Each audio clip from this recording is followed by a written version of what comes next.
Hello বন্ধুরা, আজকে broiler মুরগি ভুনা করব। আমি এখানে 1 কেজির মতো ব্রয়লার মুরগি নিয়ে নিছি। দিয়ে দিব 1 চামচ হলুদ গুঁড়া, দিয়ে দিব 1 চামচ মরিচ গুঁড়া, দিব স্বাদ মতো লবণ। দিয়ে আমি এগুলারে ভালোভাবে মেখে নিব। ভালোভাবে হলুদ মরিচটা লবণটা মেখে 10 মিনিটের জন্য রেখে দিব। এখানে দিয়ে দিব চুলায় আমি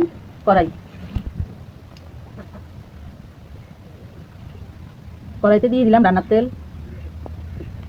হ্যালো বন্ধুরা, কড়াইতে তেলটা গরম হয়ে গেছে, আমি এখানে মাংসগুলো দিয়ে দিই।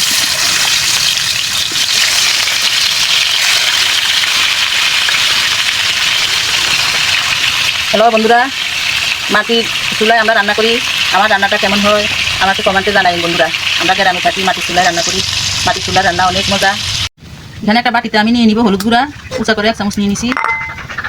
নিয়ে নিলাম মরিচের গুঁড়া, নিয়ে নিব স্বাদ মতো লবণ, 1 চামচ দিয়েছি ধনিয়ার গুঁড়া, 1 চামচ দিলাম জিরার গুঁড়া। মশলাটা আমি একটু পানি দিয়ে মেখে ভিজিয়ে রাখবো। গুঁড়া মরিচটা ভিজিয়ে রাখলে কিছুক্ষণের জন্য বাটা মরিচ হলুদের মতো মজা হয় তরকারি রান্না। আপনারা এইভাবে কিছুক্ষণের জন্য ভিজিয়ে রাখবেন। আমি ভিজিয়ে রাখলাম। মাংসটাকে আমি উল্টে দিব, বেশি ভাজবো না। বেশি শক্ত শক্ত করে ভাজলে মাংসটা খেতে মজা হয় না। আমি একটু কোনো কিছুটা হালকা হালকা করে ভেজে নিব। মাংসটা আমার ভাজা হয়ে গেছে। এখানে আমি একটা প্লেটে মাংসটা তুলে নিব।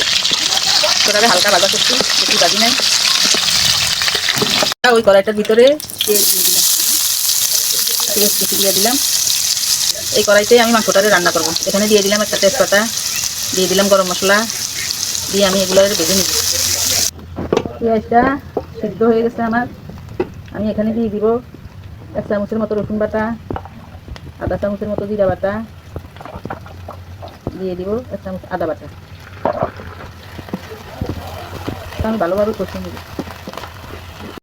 আদা রসুনের কাঁচা গন্ধটা চলে গেছে। এখানে আমি হলুদের গুঁড়া মরিচের গুঁড়া যে আগে থেকে পানি দিয়ে ভিজিয়ে রাখছি, আমি এই মশলাটা দিয়ে দিব। এখানে হলুদ মরিচ লবণ সব একসাথে দিয়ে দিচ্ছি। ভালোভাবে কষিয়ে নিব। মশলা কষানো হয়ে গেছে।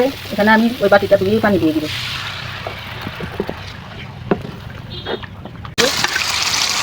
দিয়ে ভালোভাবে কষিয়ে নিব।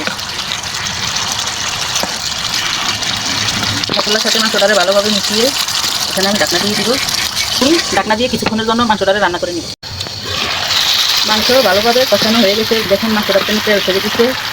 আমি এখানে একটু পানি দিয়ে দিব।